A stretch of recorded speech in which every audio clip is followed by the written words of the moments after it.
Hello बच्चों, आज की क्लास में क्लास 11th की फ्लूइड मैकेनिक्स स्टार्ट करते हैं। मस्त टॉपिक, झमाझम लंबा चैप्टर, कई सारे पार्ट्स में इसको पढ़ेंगे। फ्लूइड प्रेशर पढ़ेंगे, विस्कोसिटी पढ़ेंगे, फ्लो ऑफ फ्लूइड्स पढ़ेंगे, बर्नौलीज थ्योरम पढ़ेंगे, सरफेस टेंशन पढ़ेंगे, मजा आएगा। आज मैं सरफेस टेंशन पढ़ाऊंगा, सबसे जानदार टॉपिक। पहला टॉपिक ही सरफेस टेंशन स्टार्ट करूंगा। वैसे मुझे फ्लूइड प्रेशर करना चाहिए था, लेकिन उसकी क्लास में बाद में दूंगा। पहले सरफेस टेंशन पढ़ाऊंगा। तो सरफेस टेंशन वैसे तो केमिस्ट्री में हमने कई बार सुना हुआ है, लेकिन as per new CBSE syllabus chemistry से इसको डिलीट कर दिया गया है। तो और चीजें अच्छे से समझ लेना, ठीक है। स्टार्ट करते हैं। सरफेस टेंशन पढ़ने से पहले इसके छोटे छोटे पॉइंट्स पढ़ लो। तुमको पता है चैप्टर स्टार्ट करते हैं, कोई पॉइंट स्टार्ट करते हैं तो जो टर्मिनोलॉजी उसमें यूज होती है वो पता होनी बहुत जरूरी होती है। सबसे पहले स्टार्ट करते हैं इंटरमॉलिक्यूलर फोर्सेस। नाम से क्लियर है, इंटरमॉलिक्यूलर फोर्सेस। जो मॉलिक्यूल्स के बीच में फोर्स लगता है उस फोर्स को हम कहते हैं इंटरमॉलिक्यूलर फोर्स। नाम से डेफिनेशन खत्म। The force between molecules of the substances. ठीक। अब ये मॉलिक्यूल सब्सटेंसेस कितने प्रकार के हो सकते हैं? दो। पहला, सेम सब्सटेंस के मॉलिक्यूल्स हो जाएं। दूसरे, चाचा ताऊ के आ जाएं, मतलब डिफरेंट सब्सटेंस के मॉलिक्यूल्स आ जाएं। तो जो force of attraction same substance के मॉलिक्यूल्स के बीच में लगता है, जैसे सॉलिड है, डेफिनेट शेप है, क्यों है? क्योंकि इसके जो मॉलिक्यूल्स हैं आपस में अट्रैक्टेड है, हाईली अट्रैक्टेड है और एकदम जुड़े हुए हैं। तो ऐसे फोर्स को हम कहते हैं कोहेसिव फोर्स। क्या बोलते हैं? Cohesive force. जो सेम सब्सटेंस के मॉलिक्यूल्स के बीच में अट्रैक्टिव फोर्स लगता है, क्या कहलाता है बेटा? Cohesive force. जैसे आप इसको दिखा सकते हो, सॉलिड शेप, डेफिनेट शेप। दूसरा था अडेसिव फोर्स। अडेसिव फोर्स क्या होगा? जो डिफरेंट सब्सटेंस के मॉलिक्यूल्स के बीच में फोर्स ऑफ अट्रैक्शन लगता है। जैसे मैं कुछ लिखता हूँ, इंक है, स्टिक हो गई पेपर में, तो इंक एक अलग सब्सटेंस है, पेपर एक अलग सब्सटेंस है, दोनों स्टिक हो गए, तो उनके बीच में फोर्स ऑफ अट्रैक्शन तो होगा। तो जो force of attraction different molecules, different substance के मॉलिक्यूल्स के बीच में होता है, उसको आप कहते हो अडेसिव फोर्स। डेफिनेशन आपके सामने है। Adhesive force क्या है? It is a force of attraction acting between the molecules of different substances. For example, water wets the surface of glass, container, ink sticks on paper. सब पढ़े लिखे हो। Cohesive force मैंने आपको समझा ही दिया। अच्छा, एक छोटा वर्ड आता है intermolecular binding energy of a liquid. देखो, लिक्विड है तो लिक्विड के भी अपने मॉलिक्यूल होंगे। अब ये मॉलिक्यूल होंगे तो एक दूसरे पे रॉब भी झाड़ते होंगे। रॉब झाड़ने का मतलब एक दूसरे पे इन्फ्लुएंस भी होता होगा। जैसे होते हैं ना, 3-4 भैया हो तो जो थोड़ा सा बड़ा होता है सब पे रॉब जमाता है, किसी पे चाटे बजा देता है। तो इस तरीके से होता होगा, इनके मॉलिक्यूल्स भी आपस में लड़ते झगड़ते होंगे। तो हमें कुछ ना कुछ, फिर मम्मी पापा क्या करते हैं तुम्हारे, कुछ ना कुछ काम करते हैं जिससे एक दूसरे पे जो इंप्रेशन है खत्म रहे। मीन टू से, मॉलिक्यूल का इन्फ्लुएंस खत्म करने के लिए हमें कुछ ना कुछ काम करना पड़ेगा। जो काम करना पड़ेगा वही इंटरमॉलिक्यूलर बाइंडिंग एनर्जी कहलाती है।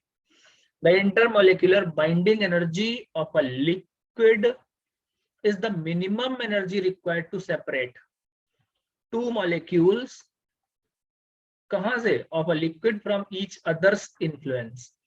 एक दूसरे के इन्फ्लुएंस से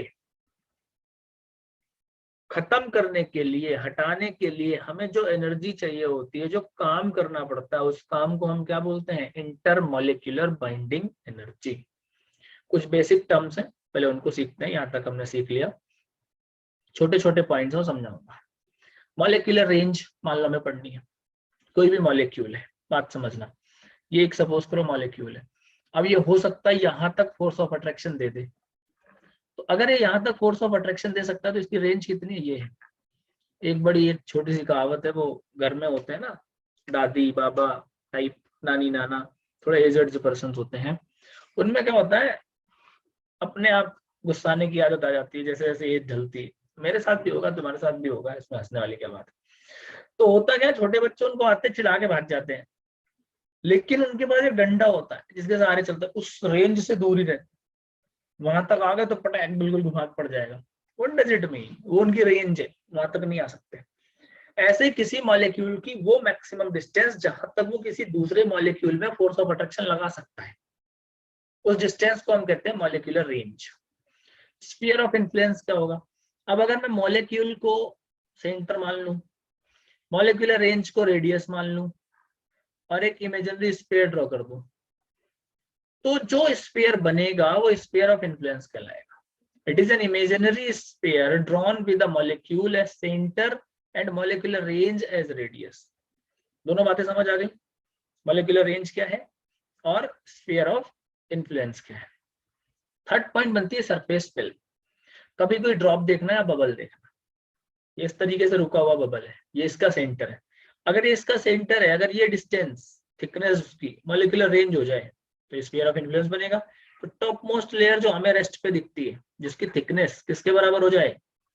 मॉलिक्यूलर रेंज के बराबर हो जाए, तो उस टॉप मोस्ट लेयर को सरफेस फिल्म कहते हैं।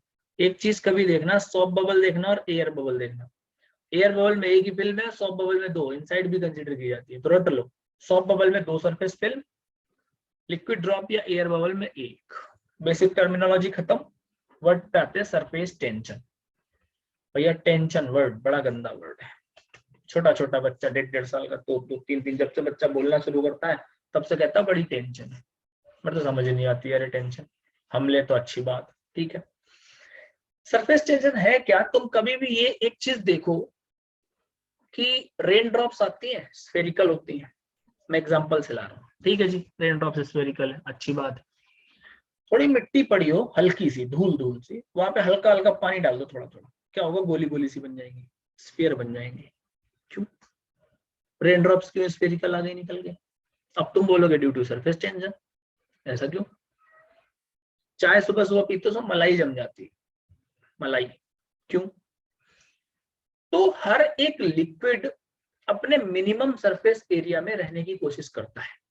कहानी समझना, स्फीयर का सरफेस एरिया एकदम मिनिमम होता है, तो स्फीयर का सरफेस एरिया मिनिमम, हर एक लिक्विड अपनी मिनिमम एरिया में रहने की कोशिश करता है। तो होगा क्या, जो उसकी टॉप मोस्ट लेयर होगी वो हमेशा खिंची खिंची रहती है। तो जो टॉप मोस्ट लेयर होती है वो एक स्ट्रेस्ड इलास्टिक मेम्ब्रेन की तरीके बिहेव करती है।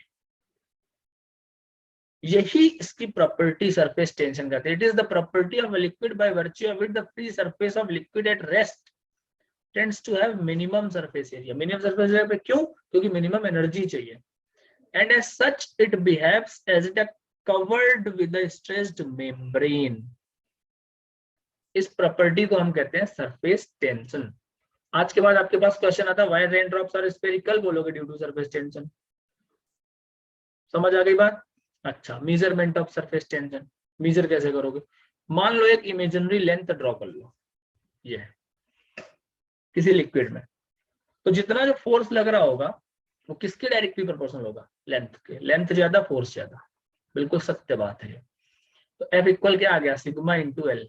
सिग्मा एक कांस्टेंट है जिसको सरफेस टेंशन कहते हैं, तो सिग्मा इक्वल क्या आ गया? F by L. Soft bubble में F बाई 2L। क्यों? क्योंकि सॉफ्ट बबल में दो सरफेस फिल्म होती है, मैंने अभी समझा दिया। यूनिट ऑफ सिग्मा क्या बननी चाहिए? न्यूटन पर मीटर। डायमेंशन ऑफ सिग्मा क्या बननी चाहिए? न्यूटन की जगह ml की पावर -2, एल की वैल्यू एल कट गया mt की पावर -2। अब सोचो यार, चाय में मलाई पड़ गई थी, ठीक है, अच्छी बात थी। चाय दोबारा गर्म कर दो, मलाई बनी रहेगी, गायब हो जाएगी? गायब हो जाएगी। तो क्या हुआ? टेम्परेचर बढ़ाया, सरफेस टेंशन कम हुआ, ज्यादा हुआ? कम हो गया। तो वन वर्ड है एमसीक्यू, मजे मजे में समझा रहा हूँ, रट लो। अगर आप टेम्परेचर इंक्रीज करते हो तो सरफेस टेंशन डिक्रीज होता है। टेम्परेचर इंक्रीज करते हो तो सरफेस टेंशन डिक्रीज होता है। क्लियर? और एट क्रिटिकल टेम्परेचर पे सरफेस टेंशन 0 हो जाता है। क्रिटिकल टेम्परेचर पे सरफेस टेंशन 0 हो जाता है, ठीक है। इसके एग्जांपल समझा दिए मैंने। रेन ड्रॉप सारे स्फेरिकल होती हैं, मिट्टी स्फेरिकल हो जाती है, सब कुछ बढ़िया चीजें समझ आ रहा है। थोड़ा तेज इसलिए बढ़ा रहा हूँ बेटा कि कम टाइम में ज्यादा कंटेंट खींचना होता है। आपके सामने पीडीएफ होती है, नोट्स बनाओ और वीडियो सुनो, देखो, चैप्टर खत्म करो। एक ही टॉपिक में जाए रखू मैं 2-2.5 घंटे ले लूँ, फायदा कुछ नहीं है, तुम्हारा टाइम ज्यादा वेस्ट होगा। इसलिए थोड़ा तेज निकालता हूँ कंटेंट। सरफेस एनर्जी क्या होती है? सरफेस एनर्जी ऐसा समझो कि मान लो लिक्विड यहां तक भरा हुआ है, अब इसको मुझे इस एरिया पे लेके आना है, तो यार सरफेस टेंशन की वजह से तो यहाँ मौज मार रहा होगा, ये यहाँ सरफेस टेंशन लग रहा होगा। तो किसी भी लिक्विड को अपने डिजायर्ड एरिया में लाने के लिए हमें कुछ ना कुछ काम करना पड़ता है। यही जो काम होता है टेम्परेचर कांस्टेंट रख के सरफेस एनर्जी होती है। Mean the work done against the force of surface tension. बात समझना, सरफेस टेंशन के अगेंस्ट, सरफेस टेंशन इधर लग रहा है तो तुम्हें खींच के इधर लाना है। The work done against the surface tension in forming the liquid surface of given area at a constant temperature is known as surface energy. Constant temperature पे गिवन एरिया पे लाना है अगेंस्ट द सरफेस टेंशन, क्या बनेगी वो? Surface energy बनेगी। मान लो हमें एक्सप्रेशन निकालना है, तो कोई भी लिक्विड ये भरा हुआ है पी बी सी क्यू पे, ठीक, ये एबीसी कंप्लीट था। पी क्यू को हमें उठा के लाना है P1 Q1 तक, P1 Q1 तक लेके आना है, ठीक है, आप लेके आओ, अच्छी चीज है। तो जो वायर PQ है वो AB और CD में क्या था, उसके अलोंग घूम रहा था और एक बबल बना रहा था BC QP। Sigma surface tension है, L लेंथ मान लो, तो F इक्वल क्या होता है? सिग्मा इंटू L, क्योंकि सॉफ्ट बबल है, सिग्मा इंटू 2L। मान लो पुल किया और कवर कितनी करी डिस्टेंस? x, हिंदी में रटो, पुल किया तुमने, कवर कितनी करी डिस्टेंस x, तो वर्क इक्वल क्या आ गया? इंटू एक्स, एफ की वैल्यू पुट करो, sigma into 2L into x, 2L into x क्या बनेगा? Delta A, increase in area. अगर ये इंक्रीज इन एरिया बनेगा तो वर्ड क्या बन गया? W equal sigma delta A. तो सिग्मा इक्वल क्या आ गया? W by delta A. अच्छा कंटेंट, यहाँ से न्यूमेरिकल लगता है। लक खराब होगा तो एक क्वेश्चन पूछ लेता है कि define surface tension in terms of surface energy. Surface tension define करो सरफेस एनर्जी की टर्म में। तो अगर सरफेस एनर्जी की टर्म में आप सरफेस टेंशन डिफाइन करवाएगा तो सोचो डेल्टा ए 1 मीटर स्क्वायर हो जाए तो क्या W इक्वल सिग्मा आ जाएगा? बन गई definition. Surface tension is defined as the surface energy per unit area of a liquid surface. Liquid surface की पर यूनिट एरिया में जो सरफेस एनर्जी होती है उसको आप क्या कहते हो? सरफेस टेंशन कहते हो, ठीक। तो बेसिक टर्मिनोलॉजी पूरी समाप्त हुई आपकी, बिल्कुल हिंदी बोलिए। Intermolecular force, cohesive force, adhesive force, surface film, molecular range, sphere of influence, surface tension, surface energy, खत्म। अब हम लोग प्रेशर की बात करेंगे। Access pressure inside liquid drop. बेटा खुद सोचो, यहाँ पे ले लेता हूं मैं। लिक्विड ड्रॉप में आपको एक्सेस प्रेशर चाहिए। एक्सेस प्रेशर क्यों चाहिए? ये सपोज करो आपकी ड्रॉप है R रेडियस की, सरफेस टेंशन लग रहा होगा ऐसे, तो इस सरफेस टेंशन की वजह से अंदर को सरफेस टेंशन लग रहा होगा, तो अंदर का प्रेशर ज्यादा हो जाएगा और बाहर का प्रेशर कम हो जाएगा। तो आपका जो एक्सेस प्रेशर आएगा वो कितना आना चाहिए? Inside pressure minus outside pressure, P equal PI minus P not. PI मतलब इनसाइड, P नॉट मतलब आउटसाइड। तो अंदर के प्रेशर की वजह से P इक्वल आ गया आपका PI माइनस P नॉट। कहानी समझ लेना। अब जब सोचो तुम्हें कोई दबाया जा रहा है, दवा इकट्ठा तुम अगर बैठा हटो चलो, तो इस प्रेशर की वजह से लिक्विड बाहर निकलने की कोशिश करेगा। तो सपोज करो रेडियस में इंक्रीमेंट आ गया डेल्टा R, ये चीज R रेडियस हमारी ये थी, ठीक है। लिक्विड ड्रॉप की बात कर रहा हूं मैं। तो अब मैं एक सिंपल प्रेशर की वैल्यू फाइंड आउट करने की कोशिश करूंगा। तो मैं दो प्रकार से काम, सबसे पहले वर्क निकालूंगा, force into displacement, F delta R। यहाँ पे न्यूमेरिकली मैं इसलिए बता रहा हूँ क्योंकि नोट्स में है, वहां दिखा दूंगा आपको। ये होता है pressure into area into delta R। तो प्रेशर अपनी जगह, एरिया की value 4 pi R square into delta R। यहाँ तक की वर्ड समझ आ गए? ठीक है।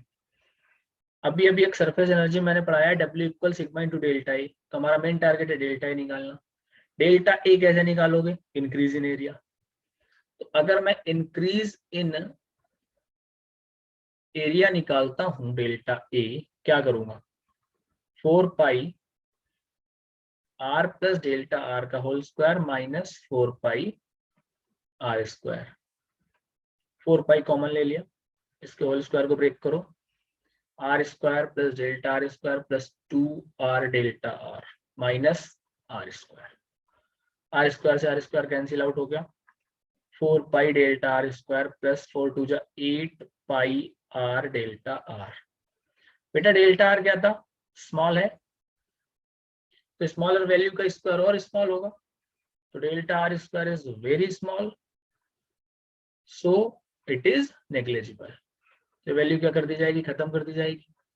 डेल्टा ए आपको क्या मिल गया, 8 pi R delta R. Work done क्या होता है, सिग्मा इंटू डेल्टा ए, तो डब्ल्यू इक्वल क्या मिल गया, sigma into 8 pi R delta are. ये भी वर्क है, ये भी वर्क है, डब्ल्यू निकाल लो, पी निकाल लो। फ्रॉम फर्स्ट एंड सेकेंड क्या मिला, P 4 pi R square delta R is equal to sigma into 8 pi R delta R. बहुत कुछ कटा, इक्वल क्या है, sigma into 8 pi R delta R upon 4 pi R square delta R. Cancel out cancel out cancel out, P equal to sigma by R. P क्या है, P I minus P not equal आ गया 2 sigma by are. Complete समझ लो, करना क्या दोबारा, W निकालना है, एक तो प्रेशर के फॉर्मूले से, दूसरा इंक्रीज इन एरिया के फॉर्मूले से, और दोनों डब्ल्यू को इक्वेट करना है। ठीक है, जैसे आप नोट्स में देख लो। Let a liquid drop of radius r due to surface tension, it will experience a force of inward perpendicular to the surface, hence inward pressure will be greater than outward। समझा दिया बहुत अच्छे से। P I excess pressure P I minus P nought, ये W equal force displacement, P into 4 pi R square delta R किया आपने। Notes बनाते रहना बहुत अच्छे से, इसलिए पूरे पूरे नोट्स दिखाता हूँ बेटा आपको, कि यहाँ से पॉज कर करके वीडियो को आप नोट्स बना लें। इलास्टिसिटी में भी मैंने यही किया था, है ना। बोर्ड पे पढ़ाने पे आपको नोट्स पूरा नहीं मिल पाते, इसलिए मैंने व्हाइट बोर्ड का कॉन्सेप्ट अभी खत्म किया है। अगर व्हाइट बोर्ड की जरूरत पड़े तो आप कमेंट सेक्शन में डाल देना, उसमें भी मैं डेरिवेशन करा दिया करूंगा। इंक्रीज इन सर्फेस एरिया आपको निकालना है, फाइनल माइनस इनिशियल, यही किया। यहां से इंक्रीज इन निकल गया 8 पाई आर डेल्टा आर, किया हुआ अभी पीछे। W equal sigma delta A किया, यहाँ से पी निकाल लिया 2 सिग्मा बाई आर। ठीक है, डेरिवेशन इंपॉर्टेंट है, स्कूल पर्पज से भी और एग्जाम पर्पज से अच्छा इंपॉर्टेंट डेरिवेशन है, तो आप ये करना होगा। अब हमें निकालना है excess pressure inside soap bubble. No रट्टा, नथिंग। करना क्या होगा आपको, पीछे वाले डेरिवेशन में जाओ, इक्वेशन नंबर 1 तक बिल्कुल सेम करना होगा।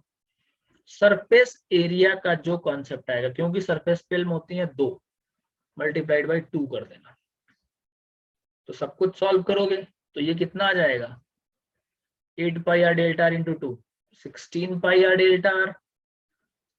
क्या हो जाएगा, 16 हो जाएगा, तो लास्ट में आंसर आपको क्या मिल जाएगा, 4 सिग्मा बाई आर। ये आ जाएगा सॉफ्ट बबल के लिए। देखो ये लिख दिया होगा मैंने, ये तो फॉर्मूला है हमारे पास, डेल्टा 2 से मल्टीप्लाई होकर 16 पाई आर डेल्टा आर आ गया। अब 16 पाई आर डेल्टा आर आने के बाद W equal delta A put किया, इक्वेट किया, तो पी आई माइनस पी नॉट क्या आ गया, 4 sigma by R. Excess pressure inside air bubble, air bubble और लिक्विड ड्रॉप में एक ही सरफेस फिल्म होती है, तो P I minus P nought 2 sigma by R ही हो जाएगा। कितना हो जाएगा, 2 सिग्मा बाई आर। कुछ इंपॉर्टेंट रिजल्ट्स हैं, ये कॉम्पिटिशन बेस्ड होते हैं। मान लो एक एयर बबल है जिसकी रेडियस आर है, एट डेप्थ एच है, नीचे below the free surface of liquid of density rho. Numerical में यही लिखा होगा, air bubble radius R depth H पे below the surface of liquid of density rho, P I minus P nought 2 sigma by R होता है। P I minus P नॉट की value क्या होनी चाहिए, रो जी एच। अरे ये थोड़ा सा प्रेशर का कॉन्सेप्ट है, रो जी एच है या फ्लूइड मैकेनिक्स में, फिलहाल याद कर लो, क्योंकि मैंने फ्लूइड प्रेशर मुझे पहले पढ़ाना चाहिए था। इक्वल 2 सिग्मा बाई आर, तो पी इक्वल क्या आ जाएगा, इधर प्लस में जाएगा 2 sigma by R plus rho G H. ठीक है, अगर दो, भाई एक स्फेरिकल सरफेस 2 सरफेस से मिलकर बना हुआ है, अलग अलग रेडियाई है R1 R2, कहानी क्या है ये समझो। P I minus P not sigma 1 upon R1 plus 1 upon R2, अच्छी चीज है भाई। ये 2 सिग्मा बाई आर आता कहाँ से है, यहीं से आता है, sigma by R plus sigma by R. और अगर अलग अलग है तो क्या हो जाएगा, R1 R2 हो जाएंगे, तो सिग्मा कॉमन ले लिया, 1 upon R1 plus 1 upon R2 हो जाएगा। सही बात है। अच्छा, for a single spherical surface वही चीज आ गई 2 sigma by R. Soap solution है तो 2 सिग्मा 1/r1 प्लस 1/r2, ये सॉफ्ट सोल्यूशन के लिए है। ठीक है, सिलेंड्रिकल सरफेस में r1 तो r होगा, r2 इनफाइनाइट हो जाएगा, खत्म कर दोगे सिग्मा बाई आर। तो तुमको रटना क्या है, रटनी 3 चीजें। क्या क्या रटना है, सिलेंड्रिकल सरफेस के लिए sigma by R, air bubble liquid drop के लिए 2 sigma by R, soap solution के लिए 4 sigma by R, over and out. ये तो रहा भैया प्रेशर तक का कॉन्सेप्ट। अच्छा, अब मेनिस्कस में आप चलते हैं। मेनिस्कस की शेप चाहिए ग्लास ट्यूब में। तो फोर्स मैंने अभी पढ़े, अडेसिव फोर्स और कोहेसिव फोर्स। अडेसिव फोर्स यहाँ लगेगा सॉलिड लिक्विड के इंटरफेस पे, जो कि डिफरेंट मॉलिक्यूल्स पे लगता है। कोहेसिव फोर्स सीधा यही लगेगा। एक सोचो एक बात, ये FAFC है, अगर 2 फोर्स के कॉन्सेप्ट में आओ तो कितनी कंडीशन लग सकती है? हो सकता है बराबर हो सकता है FA बड़ा हो FC छोटा हो, या हो सकता है FA छोटा हो FC बड़ा हो। इसके अलावा तो कोई कंडीशन लग नहीं सकती। एक सरफेस टेंशन के लिए ये 3 कंडीशन लग सकती है। कौन कौन सी? FA equal FC, FA is greater than FC, FC या FA is less than FC। सबसे पहली सिचुएशन बात करते हैं, FA और FC बराबर है, दोनों एक स्ट्रेट लाइन फॉर्म कर देंगे, बराबर है तो ऐसे।